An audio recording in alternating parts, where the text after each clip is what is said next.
How do you do that? Often actors have to show all sorts of emotions and in a convincing way. Can you tell us a little bit about how you do that? It's a good question.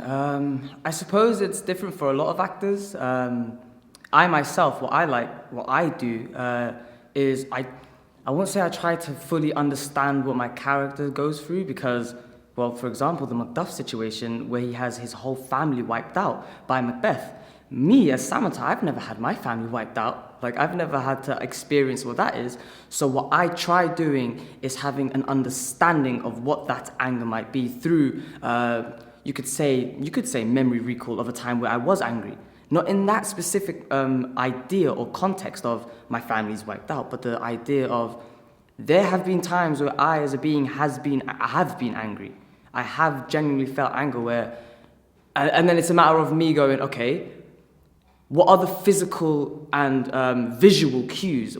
How do people receive and see anger? And that's how I bring it. So the furrowed eyebrows, the short sentences, the seriousness in the tone of voice that I use, all of those things are different aspects that help me bring out as much anger as I possibly can.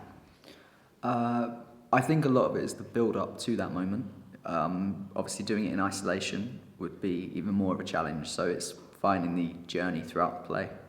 The other thing is I find emotional substitution is really helpful.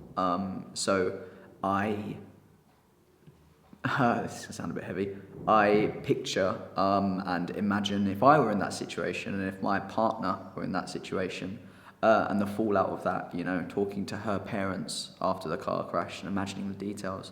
Details are really important. You've got to be super specific. Picturing yourself in the hospital room, sort of crafting everything that happens before, everything you can see in that moment, and just being as vivid in your own imagination as you can.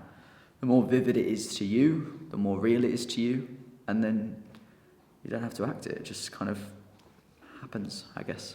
You need to still be in control. So there is, you know, part of me, I don't know how much, 20%, 30% of the actor being aware of the audience in the space and being aware of carrying the story and not just breaking down into a mess. But no, it is real. I think you have to really see it and you have to really picture it. It's not completely artificial, but then it's not completely immersed in that as well.